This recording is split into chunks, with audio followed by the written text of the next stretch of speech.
Hello and welcome to section 3.7, absolute value inequalities. By now you're so excited about these electronic lessons. I am too. Look at that smiley face of mine. So, our first problem, think about this. A zombie is walking at 2 feet per second. In case you're wondering, I got these pictures from I called your parents and asked for baby pictures, and this is what they gave me. Brianni is like a ninja and hides in the shadows. Right now, they are 10 feet apart. If the zombie walks at a constant pace, when will it be 6 feet away from Brianni?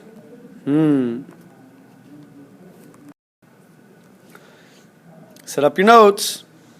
The topic is section 3.7, absolute value inequalities. Our essential question is, how do inequalities relate to equations? Today is the 31st, but you can write down the date of whenever you're doing this.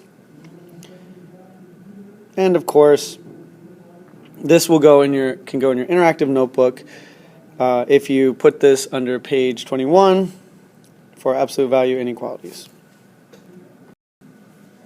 So let's get back to our zombie problem. Zombies walking at 2 feet per second. So a good way to kind of picture this is to set up a chart. So Brianna is hiding in the shadows. So the zombie doesn't see Brianni. So right now, at time 0, they are 10 feet apart. So I can add in my 10. If the zombie is moving at 2 feet per second, how far away would it be after 1 second? Anyone? Anyone? Exactly. It would be at 8, but you knew that. And if it keeps walking at that rate in 2 seconds, they will be 6 feet apart. So are we done? Well, I go to the next slide. The number's already there, so maybe we are done. But no, since Brianni is such a ninja and is able to hide in the shadows, the zombie keeps walking. So if the zombie keeps walking, the next step would be 4, 2, and then 0. So at 5 seconds, the zombie is right next to Brianni, but since Brianni is such a ninja, zombie doesn't even know. So what does the zombie do? The zombie keeps walking at 2 feet per second. So at 6 seconds, the zombie will be 2 feet away, then 4 feet away, and what? Again, the zombie will be 6 feet away. So there is more than one answer here. The zombie is 6 feet away at 8 seconds and at 2 seconds. Well, how can we explain that with math? We shall see. And here's the completed chart. If you did not get all the numbers in, you may add that in now. Hit pause if you need to. Just do it. Hit pause. Well, if we're talking about distance, we can talk about something called absolute value. Absolute value is how far a number is away from 0 on the number line. And since it's distance cannot be negative. That doesn't make sense.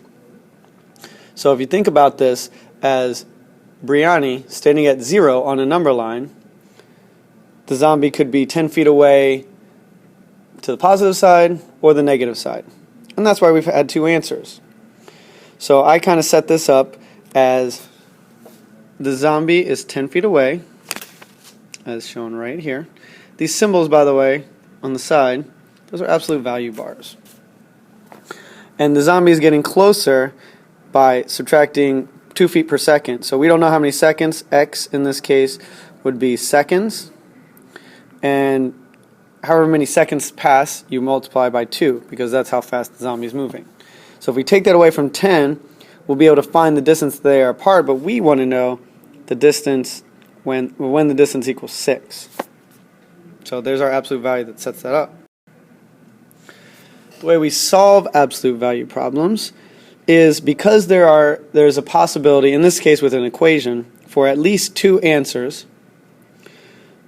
we're going to set this up as 2 ways. The first one that I have on the left over here is set up as if those absolute value bars are not even there.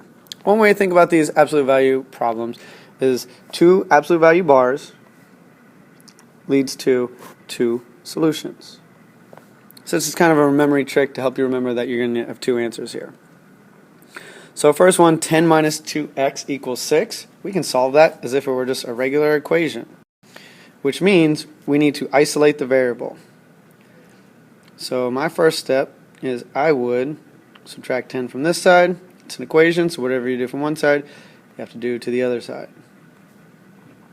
These will hua, and we're left with negative 2x equals 6 minus 10 is negative 4. And I will divide that side by negative 2. Whatever you do one side, I have to do the other. Hua. And we get x is equal to negative 4 divided by negative 2 is positive 2. So there's one of our solutions. And we treated it as if those absolute value bars were not even there. But that's not the whole case. We have to look at as if the other side of the absolute value is if we found something that was on the opposite.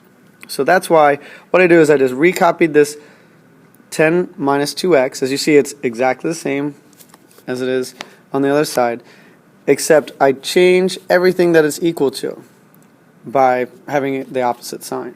So as before it was equals 6, it becomes equals the opposite of that, or negative 6. And we can just solve this equation. This is a regular equation. And guess what? The steps are the same.